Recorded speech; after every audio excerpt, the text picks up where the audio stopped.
Howdy, everyone. Welcome to episode 1 of Survivor Season 41's recaps. Oh, I'm so excited to be doing this show. It's going to be incredible. Welcome to Cliff Notes from off the island. We'll leave it at that for now. I hope you are doing fantastic. I've been such a long-term fan of Survivor, one of the all-time great reality shows. So I'm really excited to be covering it this season. Looking to do, 20 minutes or so recap of every episode. I don't want to do just a recap of what happened. Y'all have seen the show. You don't really need me to repeat everything.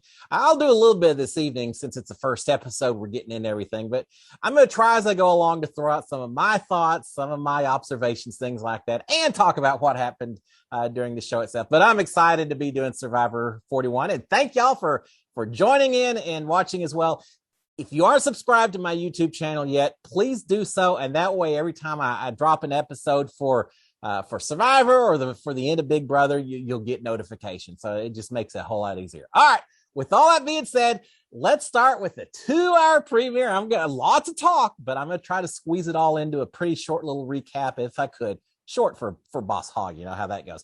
All right, first of all, we get a little welcome from Jeff Probst. Man, I gotta say, I've been missing you, Jeff. It's nice to see you on our TV screen again.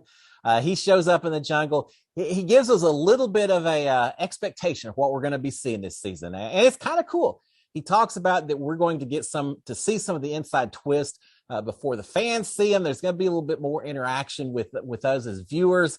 I welcome that. We're going to get to see a little bit more behind the scenes, I think, this season than we normally do. He does mention this season of Survivor is going to be only 26 days. 26 days. I spent 93 days inside the Big Brother house. I had 26 days. A couple of evictions from Big Brother is all. So it's a very fast-paced show. But at that rate, they're going to be sending someone out the door every competition every second or third day, it seems like, right? Quick, very fast-paced this season, 26 days. He mentions that they're not getting any rice, and we find out later, sounds like they're not getting any food whatsoever.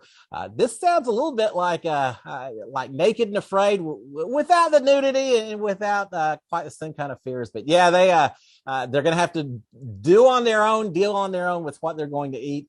I don't know if that just means coconuts. I'm hoping that means some of the rewards that they get for some of these competitions are going to include food with it. Boy, that's going to put a lot more pressure to win some of these competitions, right? If you know that it's either that or you're going to be eating whatever you can pull down out of the trees or whatever. So yeah, no food. It sounds like this season from Jeff or anyone within the production crew. So I'm looking forward to it. Now, before we even get the title screen, we get Evie doing the first confessional. I guess they call it confessional, right? Doing the first confessional of the season. Is being the first confessional, is that like being the first person that walks through the door Big Brother? Some kind of curse if you're the first person that does a confessional, you never win Survivor? I don't know. Maybe I'll do a little research on it. But Evie gives the first confessional, starts introducing us to herself. We'll see a lot of that throughout the episode with the other castaways as we start getting to know them. Can I just say, I really like this cast. I did a cast preview. If you haven't watched that, go back and check it out. But it's such a difference reading their bios and trying to interpret all kinds of things about what they've said into who they are as a people. But then you see them on your screen and you start really understanding who they are. And I like them. Even some of the people that I was a little nervous about in my cast preview, I kind of like them. So that's a good start. A great start. And with all that, we hear the iconic the singing, the mooses, I don't know, the muses. I'm not even sure what the very iconic Survivor intro. My blood starts pumping. I get shivers. The hair stand up on my arms. So excited to hear the music. And with that, we get the title, and we're actually into Survivor itself. Now, a couple of quick things I noticed when I did the cast preview. I saw some names listed in the bios that aren't the names that are actually being used in the show itself. Jarius, one of my favorites, Jarius is actually going by JD. That makes sense. I can handle that. David, who I thought, and I'm not saying I'm wrong yet, but I thought David was going to be a complete train wreck, a little overconfident, maybe even, dare I say, a little arrogant. He actually came off pretty good this episode. I didn't see any of that. I think he's pretty smart.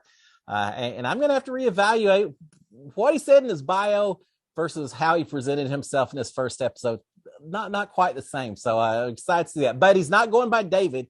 He's going by Voci. So maybe I assume that's his last name. He's going with the Voci last name instead. And then Chantel is going by Shant. And I'm going to try to remember as well. So we have a few slight variations from what we saw in the official bio, but nothing we can't handle. Right. So there you go. Now, they start off as they should. They start off on a boat. For those of you out there, the longtime fans of Big Brother, I'm going to do that more than once this season. Longtime fans of Survivor, and I've been watching since season 1, episode 1. They start on a boat just the same way they started on a boat on the very first episode of season number 1.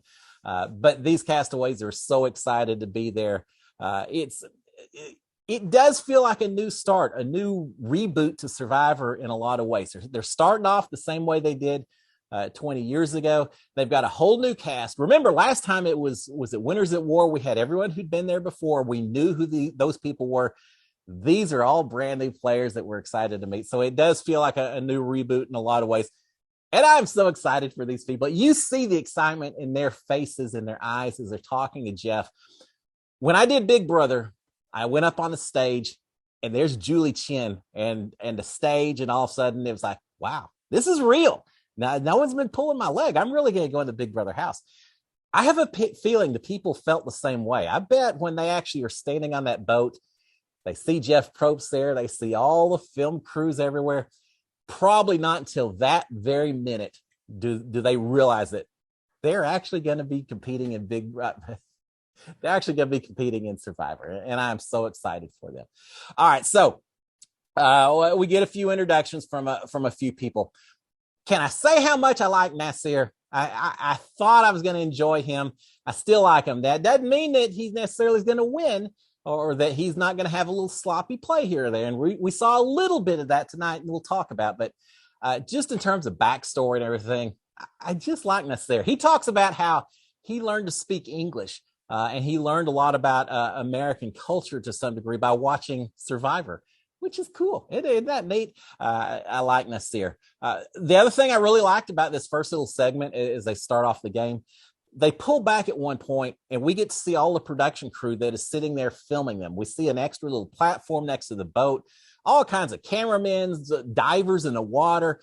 You see what a big production this is just to film these 18 people stranded on this isolated beach. Well, there's a lot of people that go around it. And I like seeing it. I like seeing how many people are involved in a production like that. So that was kind of cool. All right. Now, one extra thing that we've got to talk about. Jeff mentions that he has always in the past said, come on in, guys. And he asked them if they're okay, if they think it's appropriate in this age, this era, 2021, if it's appropriate to say, come on in, guys. Is that exclusive to anyone? And Evie, I think at that point says, nah, I'm good with it. I'm female, I'm gay, and I'm okay with it. Everyone else says they're okay with it as well. But then later on in the episode, Ricard actually speaks up and says, yeah, I've thought more about it, and maybe I'm not so comfortable with it. I don't want it to be exclusionary to anyone else. And Jeff Probst says, all right, at that point, I'm going to change it. I think you're probably right. I think he said he's just going to say, come on in. And that's it. All right, guys. I've started off so many of my recaps over the past year or two by saying, howdy, guys. Please, I mean it. Guys is a term of endearment. I've never tried to suggest any kind of gender exclusivity by using the term guys.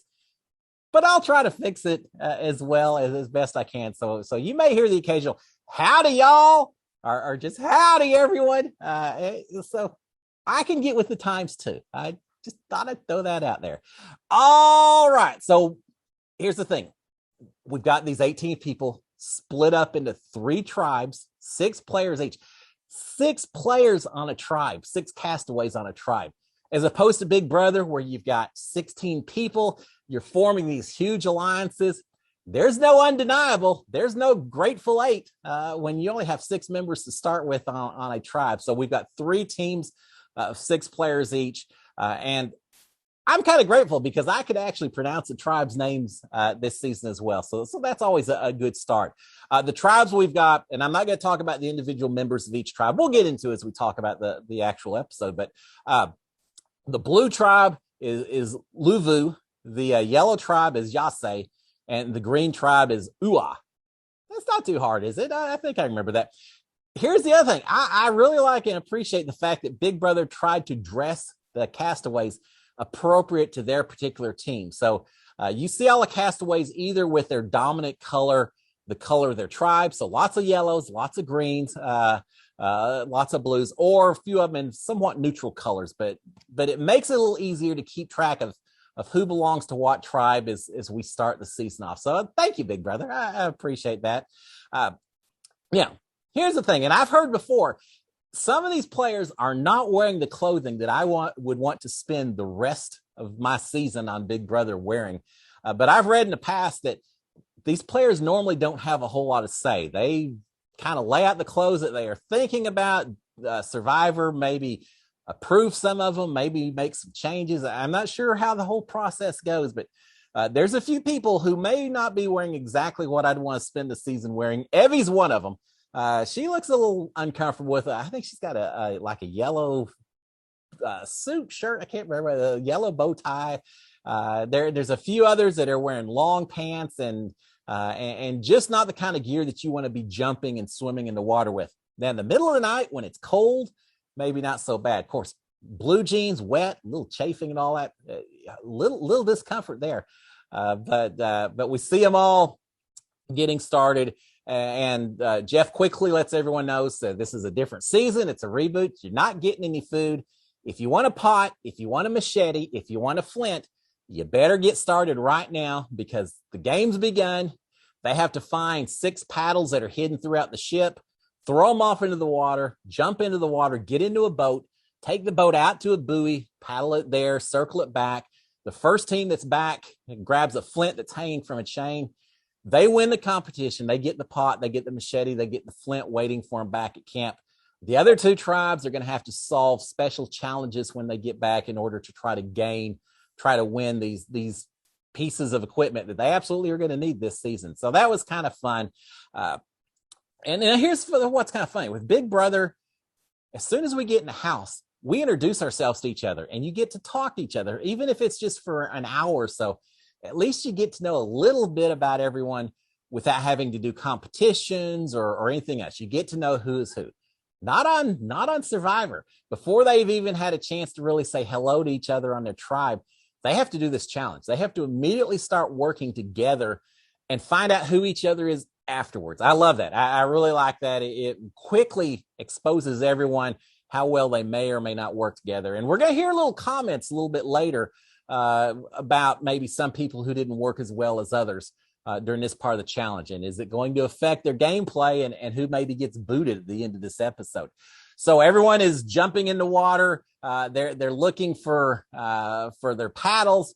Well, I got to say, the yellow team, Yase, horrible start. I hope their season picks that for them because they can't find the 6th paddle. That's a little tough because their paddles are yellow, and the yellow paddle blends in a lot more with some of the ropes and everything hidden away on this boat than these green or these blue paddles. But whatever, it is what it is. They can't find their paddle. The other two teams have already been in the water, start paddling around, and they still can't find theirs. So they're out of the running before they even really get started. Now, the other 2 teams, Levu, the blue team, they actually are in the water first, and they're looking pretty good. But as they're starting to paddle, all I can think is you either have some incredibly heavy players or you have some really bad paddlers because they look like they're about to sink the entire little boat, and they aren't getting anywhere. Well, as it turns out, they maybe didn't unclip the boat from the anchor that was holding the boat in place next to the big sloop boat and all that. So they've been fighting the anchor the whole time. Pretty big mistake. You can't get far when you're dragging that anchor along. So as a result of that, Ua wins the competition instead, the green team. They win the competition. They're excited. It's a lot of fun. Now, when we get back to camp, they've got the flint, so they're ready to go. I think it's Sarah who spends some time trying to start the fire. She can't do it. And then we get JD. And JD has a little confessional where he not only he lets us know how passionate he is about Survivor. He talks about the fact that just because we had COVID doesn't mean that I wasn't still playing Survivor. And he talks about how he practiced at home, starting fires and doing his fire making skills and everything else. And obviously it worked because he quickly gets the fire started. That's a quick way to gain a lot of confidence from everyone else in the camp and make them feeling a lot more comfortable with you. So JD gets the fire going for the UA tribe, and they're off to a good start. So the tribes who didn't win, they're going to get a chance for the pot and machete and flint, but it's not going to be easy. They get to camp and they discover that they're going to have to do one of two different challenges in order to win this equipment. And it's called Savvy or Sweat. Now, the Savvy challenge, there's a piece of canvas with a whole bunch of red lines drawn out to form one giant triangle, but a whole lot of other triangles inside as you split these lines up and everything else. So they can either compete in the Savvy competition, which means looking at this triangle and counting how many triangles are within the big triangle and figure out how many triangles there are. Now, the drawback or the concern is that the tribe only gets one guess to accurately say how many triangles are in there. If they think they're smart enough to figure it out, I think they have 4 hours. But if they're smart enough to figure it out, then they make that guess. If they're correct, they win their machete, flint, and pot. If they aren't, then they have to wait to the next immunity challenge before they can get that equipment, which means a cold night, means I guess they can't even open up coconuts for drinks or anything if they don't have the machete. So difficult night if they can't get. So that's the Savvy. The other challenge or competition that they can choose, if they so choose, to do is called Sweat. Now, Sweat doesn't involve a whole lot of intellect. It involves none at all doing the competition itself. Sweat just involves two big old barrels that they have to take a long roundabout walk along the beach before they are allowed to go down to the water, fill up 2 pots, come all the way back up to the barrels, and fill up those two barrels. And they have 4 or 5 hours. There's a big hourglass. I guess it wouldn't be an hourglass. It'd be a 4-hour-glass. What would that be called? Tetraglass? That sounds like a good phrase. A tetraglass that they have to turn over. And they only have a certain amount of time to fill up these barrels with the ocean water. Now, here's the kicker. It's not all 6 members of the tribe. It's 2. It's 2 people who each have a pot to fill this thing up that they have to get it done in time. And it's going to take, they say, several hours at a minimum to fill up these barrels. So certainly it's a lot more intensive. It's a lot more physical exertion as opposed to the Savvy competition. So that's a decision they've got to make. Now, as soon as I saw that, I started thinking about it. And there's really a huge part of me that thinks that the Savvy would be the better way to go for a couple of reasons. One is that everyone cooperates in working out this puzzle. It seems like it would be a fantastic way to do a team building exercise, maybe identify who really is a strength, who gets along with other people, really feel everyone else out on the tribe, who's who, and who maybe you feel like you can trust, who you can't trust, things like that. So I thought there was a lot of opportunity with that. If you go with the Savvy side, I had a couple of concerns. One, who are you typically going to send to do some hard physical work like filling up rain barrels? You're going to send your 2 guys, preferably, or possibly you're going to send your 2 people who you think may be the most physical to do that work. We already heard it's only 26 days this season. I don't know exactly what the timeline was, how much time they had to rest between doing this challenge and doing that immunity competition. But the last thing I want to do is tire out 2 of my strongest players on my tribe while they're going back and forth with water, so that then when you come along to the immunity challenge, they're exhausted, they don't do as well, and then maybe you have to send someone home instead. So that's the first reason I probably would have gone more towards Savvy. But the other issue is this. Only 2 people can do the competition, which means the other 4 people are off bonding, getting along with each other, talking, developing the relationship, whereas these 2 people are off on their own. And these 2 people, they get a chance to bond as well, but on a tribe of 6, you need 3 people in order to guarantee or at least help you stay safe when it comes to an eviction. If you only have 1 other person and there's 4 people against you, not a good way to be starting the game. So I suppose a lot of it has to do as well. If I got in and just within those first few minutes, I felt really comfortable with my tribe. I felt really safe in terms of my relationships and everything else, then maybe I'd want to do the savvy as well. If I didn't feel so comfortable with them, if I felt like there was more work to do, then maybe I would suggest doing the sweat competition instead, and make sure that 2 other people other than myself were all floating the water up, so I could try to build those relationships with 3 other people. So maybe it has a little bit to do with your position in the game over those first few minutes in terms of what the suggestions are going to be. But it doesn't really matter, because we hear a little confessional from Vochi, who is the neurosurgeon who's talking about it, and he's saying, look, I don't want to isolate myself. That's crazy. The relationships are so important. Why would I do that at the very beginning? So he understands the risk of doing that. And yet he kind of gets wrangled into it. The rest of the tribe wants to do the water challenge. And they're saying, we couldn't even find a paddle. So how in the heck do we think we're going to figure out how many triangles there are? So they suddenly make the decision they want to do the barrel. And somehow Vochi and Xander, Xander is Xander 21, I think. He's one of the younger guys. Xander and Vochi somehow get wrangled into being the 2 that are going to go get the water. And as Vochi points out, he says, I can't really say no at this point. If they want me to, I can't kind of, wimp out and not do it. So he gets forced in a position that he's worried about. And I understand his fear. I understand his concern. But they choose to go with the sweat situation instead. I think it could be a bad mistake. And Vochi knows it, but he's kind of trapped into do it anyway. Blue team Levu, they face the same situation, the same challenge, and they choose the water competition also. It doesn't seem like they've thought it through quite as much, or maybe we just don't see the confessional as much, but it doesn't seem like they've thought about it as much, because fairly quickly, we've got Danny and Deshaun who are picked to go get the water. They both seem pretty much willing to do it. Doesn't really seem like they're so upset about it. They're obvious choices. I mean, look, Danny is a ex-NFL football player, so he's got the look of a big old muscular kind of guy that should be okay carrying water. So they say, yeah, we'll do it. No problems at all. So they do that. Now, Nasir understands that there's some concerns about relationships and everything. So he actually tells the guy, say, look, thank you for doing it. Well, you may be a little nervous. We're not going to talk strategy or anything else while y'all are gone. Y'all go do your thing. Let's stay together as a tribe. We'll just get shelter started and all of that as best we can. No game talk or anything. They say, well, that's great. Thank you so much. And I like Nasir telling that.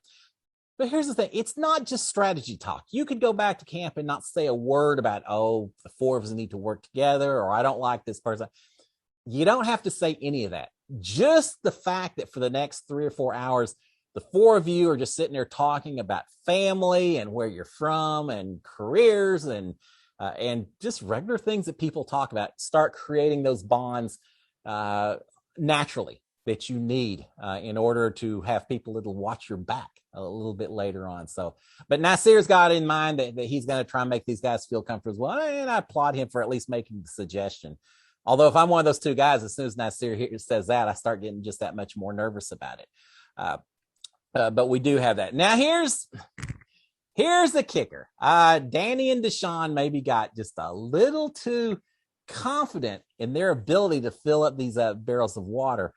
Because as they're walking back and forth along this beach before they can actually go down to the water itself, they realize this gives them a perfect opportunity to maybe look around for some idols or some advantages. We've seen so many seasons where idols everywhere. Just go look under any knothole, under any tree, and you may find some immunity idol hanging out. We've had a lot of idols of some of these past few seasons. So they decide while they're going back and forth looking for the water, maybe they'll take a little time out and look for the idols as well. And they tell each other, say, look, I won't tell anyone you were looking. If you don't tell anyone I was looking, we'll help each other out. So these 2 guys are bonding. But I don't know. It's so early. Yes, it's only 26 days, but it seems awful early to be looking for an idol while you have this pretty important task to be doing to take care of your tribe. But they start looking for idols. Sure enough, Nasir walks down on the beach just to see how they're doing. Now, I thought the rules said that there couldn't be any interaction between the 4 people that aren't doing the challenge versus the 2 who are. But I guess that doesn't mean that you can't just kind of walk down there and kind of see how they're doing. So Nasir walks down there. He can't find them. Eventually, he realizes they're up in the forest, the jungle, I guess. Is there a difference? I guess you have forest on an island, right? But he realizes they're not along the beach. And so he puts two and two together and realizes that they're looking for the idols instead. And so as soon as that happens, you can tell there's an internal switch. He says, yeah, all bets are off. I said we weren't going to talk relationships and such alliances. Well, now if you're looking for idols, that's changed.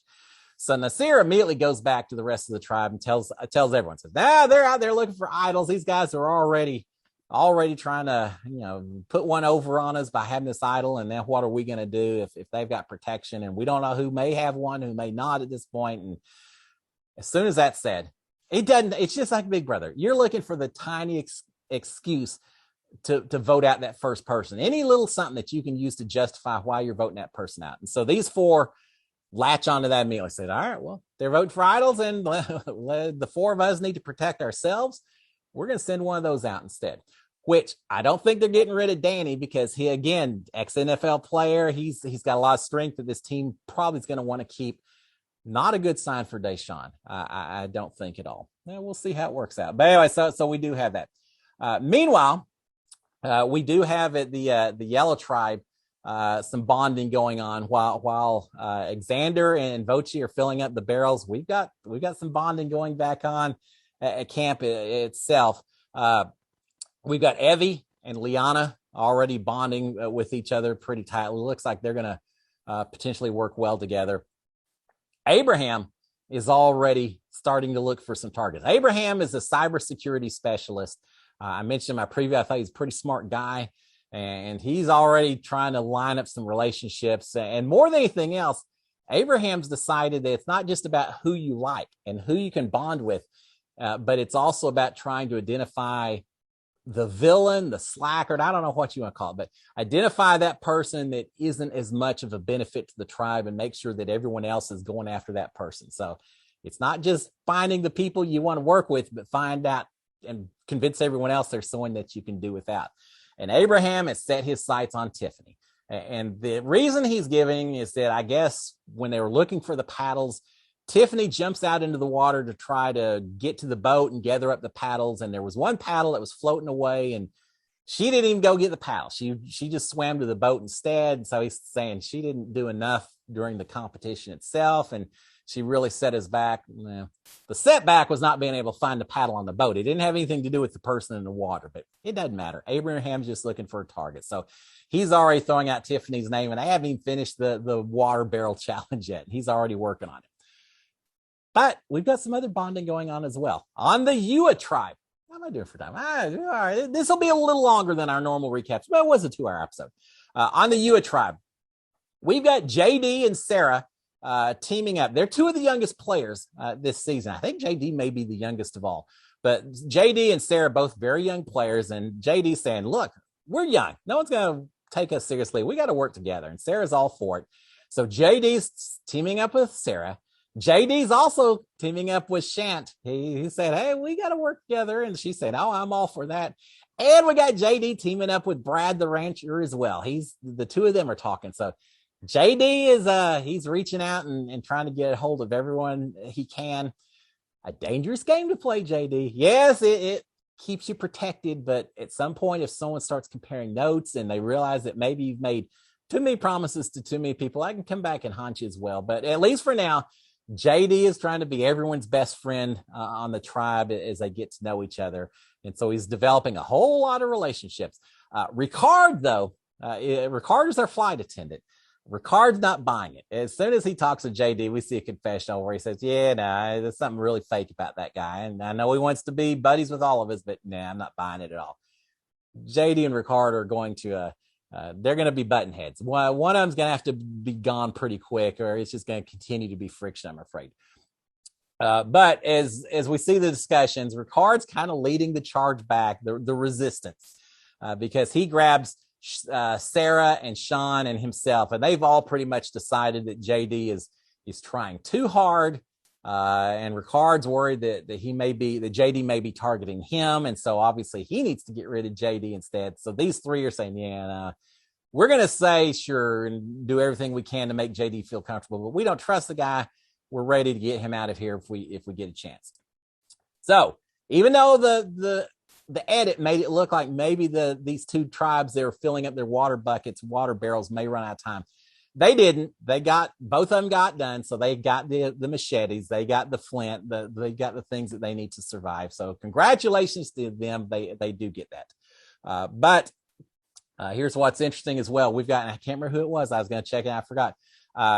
Nasir has been exposed. Deshaun and Danny find out that Nasir came back to camp and told everyone that, hey, they're down there looking for idols. They're up to no good and all of that. So now you got Deshaun and Danny both saying, well, Nasir has got to go. If he's going to be kind of snitching on us, then we're going to keep that in mind. So Nasir maybe over stretched it a little bit by coming back and telling the rest of the camp so quickly, because now word's gotten back. So now he's got a couple of people who probably are going to look at him as a bit of an enemy. He's going to have to be careful for that. All right. With all that being said, so much happening in this episode. Day 2, we've got a boat that pulls up to each of the camps.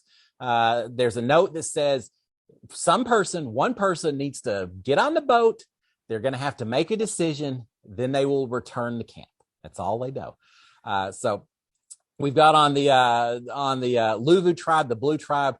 Danny's the only person to volunteer. He says, yeah, I'll go do it. So they say, okay, go for it. Xander on the Yase tribe volunteers as well. He says, yeah, I'll go do it as well. There's some comment made that, Xander probably we trust more than anyone else. Everyone's okay with him going. I don't think anyone's going to trust anyone who's going off on these boats.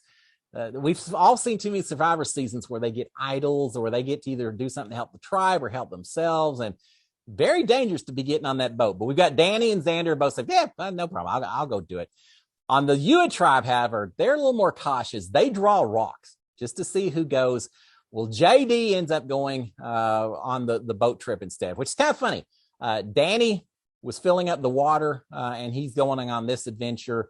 Xander was filling up the water barrels. He's going as well. So we've got a couple of people that are doing a whole lot of work for this tribe right now. We'll see if it pays off, or it creates a little negative situations as well. But JD is going as well. He recognizes the risk of being gone from these other 5 for a period of time. He probably doesn't want to do it, but he drew the rock, so he's willing to do it. So once they get to this other location, these 3 guys get to meet. They seem like they get along pretty well. They're all the bro kind of guys, and so they all say hello to each other. And they have to walk up this tall mountain. And we do hear Donnie downplaying his NFL football background. He talks about playing college football as a walk-on, and he's a youth football coach or something. He's not mentioning that he played actual football, NFL football. So he's playing that down a little bit. But eventually they get to the top of this mountain, the peak, and they then hear that they have to separate again, and they each have to make a private decision. They don't know what it is. They just have to make a private decision before heading back to camp. They spend just a second saying, look, should we all work together and say we're all going to take the advantage for us or take the advantage for the tribe? Let's all do the same thing so that no one gets hung out to dry. But they don't know enough about what the situation is to really make that decision, and it's left undecided. They're going to make their own decisions. So it turns out the decision itself is protect your vote or risk your vote. That seems simple enough, right? Well, it's a little complicated. You hear mentioned multiple times, different people, when they hear about what happened, they say the prisoner's dilemma. If you look it up, it's a famous game theory example of figuring out what helps you most versus another prisoner. And if you both do one thing, it hurts both of you. And it's a cool little model or experiment if you ever look at. But here's how the protect your vote or risk your vote works. If all 3 players independently choose to protect their vote, then nothing changes. They go back to camp and there's absolutely zero affecting the game at all. If all 3, however, say, I want to risk the vote, then all 3 of them lose their votes at the next tribal council. They don't have a vote. So that's definitely the downside. But if only 1 person or 2 people say they want to risk their vote and 1 person says they want to protect their vote, then the person who protects their vote, nothing changes. They get a vote just like a regular tribal council.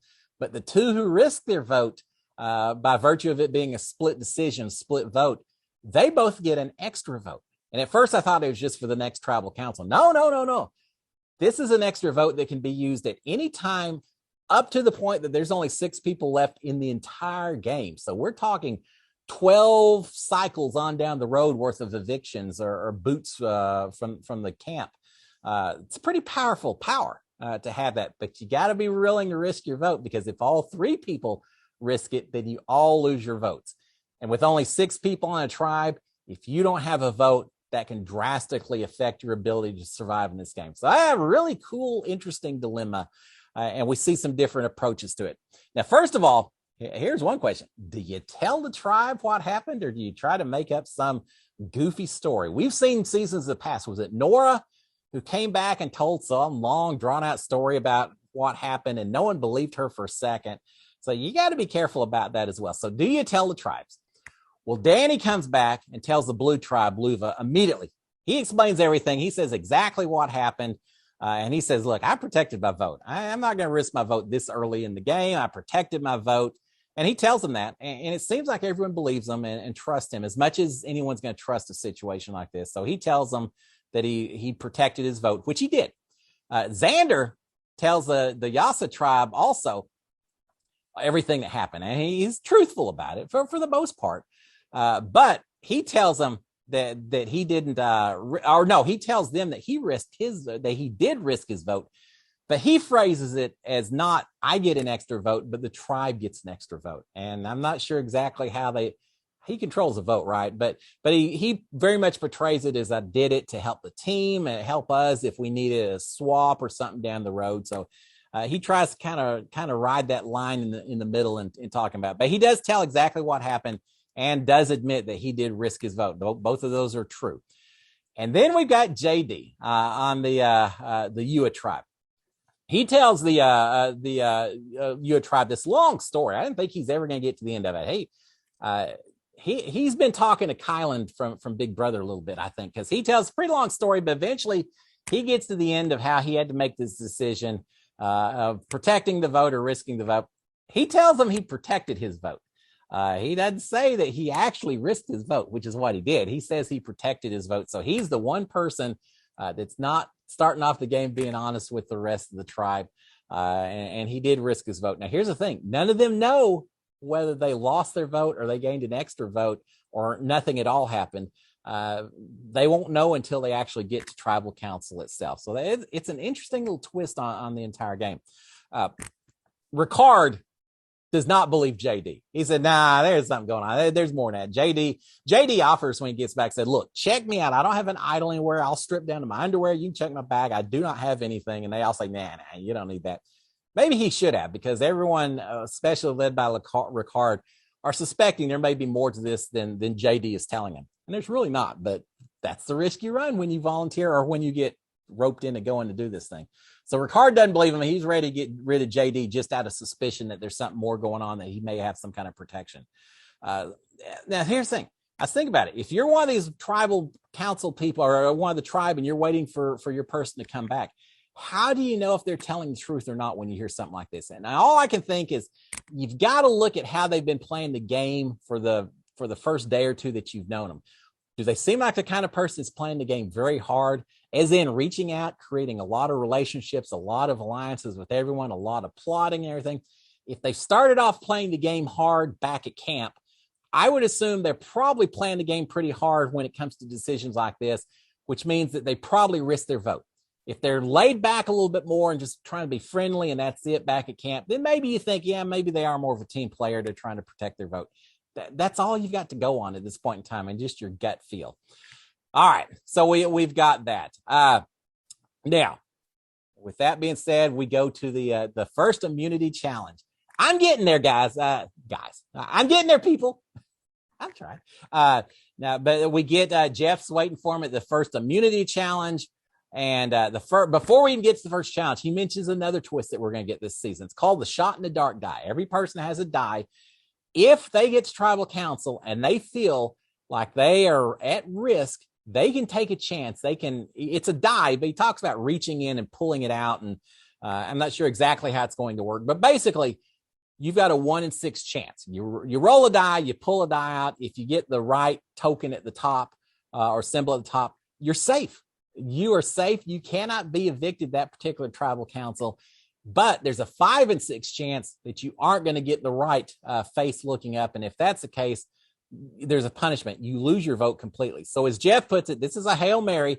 The odds are that you're going to lose your vote, but you do have a 1 in 6 chance that you're actually going to be safe. So if you just absolutely know that you're bound and determined to get voted out, you got your last minute chance to maybe get some safety. At some point this season, someone's going to play that. Someone's going to get the right die roll, and it's going to shake everything up. So I'm excited to see this little twist. It might be really bad if I'm on the other side of it, but it's pretty cool. All right, so the first challenge, and I'm not going to go into all the details because it'd take forever, but it involves your typical Survivor challenge. Sleds, sandbags, nets that you got to run over, beams that you got to dig underneath with sawdust and all of that. At the end, they get everything up to the top of the platform, and 2 members of each tribe have to solve a big 3-dimensional puzzle that's kind of the Survivor logo and all that on it. So very typical Survivor type challenge. But here's the kicker: 3 tribes. Some years the top 2 finish and are safe, and the last team sends someone to tribal council. Not this year. Everything's ramped up a little this year. The top team is safe from tribal council. The bottom 2 teams are both getting rid of someone on the first week, first cycle. They both are going to tribal council where they have to get rid of someone. So it's a lot riding on the line for this first one. Pretty exciting. And so we watch the competition begin. At one point, they have to grab a bunch of sandbags, put them all on a platform. Once they've done that, they can push this big sled down this ramp. Well, unfortunately, Nasir grabs one of the bags, doesn't actually throw it on the platform. He does, but it rolls off. He doesn't notice it. They're halfway down this ramp when Probst notices it, says, that you got to go back because you don't have your sandbag set up. So Nasir has to go back, grab the sandbag, set it back on the platform. It really hurt the team. It put them way behind everyone else, puts Nasir in a very bad position as a result. But eventually, all 3 teams do get up onto the platform. They start solving their puzzle.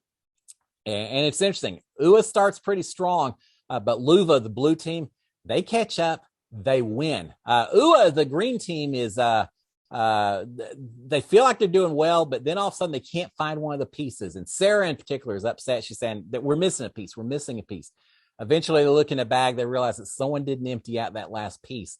And so she starts solving the puzzle again, but the die has already been cast at that point. It's too late. Levu, even though with Nasir screwing up a little bit, Levu comes back and wins. That probably saved Nasir. If it wasn't for that, if Levu was going to tribal council, I think Nasir may have been out the door, which I would have hated to see because I like the guy, but they're safe. So Levu is not going to tribal council, but the other 2 are, and it's 2 very different tribal councils. I've got to get through this, guys. All right. First of all, Yase tribal council. That's the yellow team. So let's see how they work. Well, immediately we start realizing that Liana and Tiffany want, and this is even before tribal council. This is leading up to tribal council. Liana and Tiffany are wanting Abraham out. They know that he's going after Tiffany, so they want to try to protect themselves. But the guys are all targeting Tiffany. They're saying, we got to keep this team strong, this tribe strong, so we need to get Tiffany out. We can't be getting Abraham out the door. Evie is kind of in the middle. She's kind of with the guys a little bit, but she's also over here with Liana and Tiffany, and so she feels like she's in a pretty good position. And I got to say, I think she is as well. Now, the problem is when you're a little bit of a floater, when you're working with both sides, that also tends to mean that you're at the bottom of both sides when you get a little further down the road. But the first week, it's all just about survival, I think, for this first week. And then you can start massaging and working on these relationships. So Evie's in the middle, but she is a little bit worried. She says, look, if we're just talking about team strength, are they going to just continue to boot all the women until there's only guys left? If that's the case, then, that doesn't work to my benefit whatsoever. So she's a little nervous about the direction this tribe may be heading. Tiffany is worried. She knows her name's been thrown out, so she's looking around for idols everywhere. She didn't find one, but she's looking around. She knows her name's being thrown out. And on the UA tribe, Sarah is super worried. She knows she was doing this puzzle. She and Shant were doing the puzzle. She knows she's kind of being held responsible. She's a little petite compared to everyone else. People aren't going to necessarily, she's young. She makes for an easy first target. So she's very worried. But she also knows that Ricard wants JD gone, and Ricard is busy trying to convince the rest of the team. But on the other hand, we got Brad the rancher, not just saying that Sarah and Shant are targets because of working on the puzzle and all that. He says this in front of them. I'm not really sure why he did that. He says, yeah, it would make sense that y'all would be targets. Well, that doesn't sit well, Shant or Sarah. It certainly shouldn't. It wouldn't sit well with me, but he says it right there in front of him, which is kind of rough. But Brad also goes back to JD and says, hey, your name's getting thrown out everywhere. You better be ready, my friend, because they're gunning for you. They are absolutely gunning for you. So we see these two sides developing, and they know that they've got two different sides that have already formed. One side, we've got kind of Brad and Shan and JD and Jeannie perhaps working, but it's still a little fluidity going on with these tribes. But it's interesting. Shan seems to be in the middle on this tribe, similar to what Evie is on the other tribe. So now on to tribal council, and let's get through this kind of quick. We've got Yase first. Is it Tiffany? Is it Abraham? We don't really know. Does someone use their shot, their die shot in the dark? We don't know yet. We do discover that Xander has won his extra vote because he risked his vote. We knew it, but he didn't know it until he gets to the voting booth. But he doesn't use it tonight. Results of the first tribal council of season 41. Abraham is gone. Abraham is voted out by a 5-1 vote. I didn't really see that. That surprised me a little bit. This tribe has decided that social and relationships win out over strength. They didn't do so well in the first challenge or two, so we'll see if that doesn't impact them even more going forward. We've seen teams in the past that got behind and never could get caught up once they lost a few people. That could be this tribe right here, but Abraham is gone. Seemed like a nice guy. I kind of hate to see him go, but I could have said the same for Tiffany as well. So we've lost Abraham. We're now down to 17 castaways on this tribe. On to the Ua tribe. Now, the Ua tribe, before we even start the conversations, if you go back and you watch the episodes, I noticed something interesting. Notice how everyone is sitting at the tribal council. And I don't know if producers, if Jeff Probst tells everyone where to sit, or it's just naturally where you feel comfortable. But it's very interesting. Down the left-hand side, you've got Shant, Ricard, and Sarah on one side. On the other side, you've got Brad and JD sitting.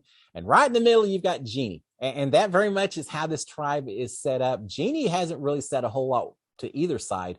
And she's stuck right in the middle, and you got the people on either side. Everyone's skeptical of JD. They talk about him coming back, not having rice, and so no one really knows what to expect, what he may be hiding. Sarah's ready to throw him under the bus because she knows it's maybe either JD or Sarah, so she's busy throwing his name out saying, yeah, I don't trust him. I think there's something else going on. JD is talking to Jeff Probst, and all of a sudden Ricard and Sarah and Shant start whispering, conspiring. That's never a good thing when people are whispering while you're having your talk to Jeff. And suddenly, out of nowhere, Ricard is starting to tell everyone, saying, let's send that Brad. They mentioned that Brad said that Shant and Sarah were potential targets. And so Ricard takes and runs with that and says, oh, let's send out Brad. So now I don't know what to expect. Well, JD ends up telling Shant that he's with her, that he'll vote out Brad or he'll vote out Sarah, either one. He wants to do whatever Shant wants to do. He's just trying to protect himself. JD is employing the Sandra Diaz, as long as it's not me, I don't care who it is strategy, which worked effectively for Sandra. And JD said, I don't care. Just tell me who you want to vote for. As long as we vote together, I'm good with it. And I guess it works because we see that. And suddenly at one point, Brad calls out JD. You start seeing some suspicion between these two, which isn't necessary right now, but lots of paranoia going on in this tribe. So on to the vote. JD, as well as Xander earlier, has won the extra vote, but he also chooses not to use it. We see the votes come out, and it turns out with a vote of 4 votes, Sarah is evicted from the tribe, is sent home. She suspected it was going to happen, and she gets sent home. And it's interesting. There was one vote for Ricard, and I really wasn't sure who cast it. It's Jeannie. I mentioned that Jeannie seems right in the middle, that she's not really caught up in all the drama with either side. Jeannie may not really even know what's going on. I don't know if they told her who different sides were planning to vote for. They may not have talked to her at all. Her vote for Ricard may just be because she had zero strategy talk with anyone in the tribe, which short term may be okay. Long term, you've got to develop relationships or else you're just not going to last long in this game. So I'm worried about Jeannie, even though she was probably the safest person in this entire tribe for this particular episode. Long term, we didn't see her building relationships with other people. Seems like an incredibly friendly person, but you got to develop the game strategy as well. We haven't seen it yet, but next week's a whole new week. So with all that being said, and me talking a little bit longer than I planned to, but hey, it's a 2-hour episode. I came up with a theme for the evening. Survivor 41, episode number 1. The theme of the evening is don't volunteer for anything in this show when you're starting off this game, because even when you're trying to do good, people are going to be suspicious. They're going to be nervous. They're going to be paranoid about what you may actually be up to. All the people hauling the water barrels, going off on the boats, all the things that they did. Now, some of them got some extra votes there, so there are some benefits, but all of these people are being eyed with suspicion. So at least for the first week or two of Survivor, if you can fly under the radar, if you can just fit in with everyone else and not stand out, that's not a bad idea. Don't volunteer. All right, guys, we're going to shut it down. I promise for recaps on down the road, they'll be shorter, but we had 2 hours to talk about, lots of introductions. I'm so excited about the season. It's just wonderful seeing Jeff Probst and all these brand new faces on the Castaways. It's going to be a fantastic season. I'm so ready for it. Guys, y'all have a fantastic week. Again, if you haven't subscribed to my YouTube channel, please do so. I'm still doing recaps of Big Brother, so check those out as well. But we're going to be doing Survivor also. Guys, have a great week. I'll talk to you later. Cheers, my friends. SKD 143. Bye.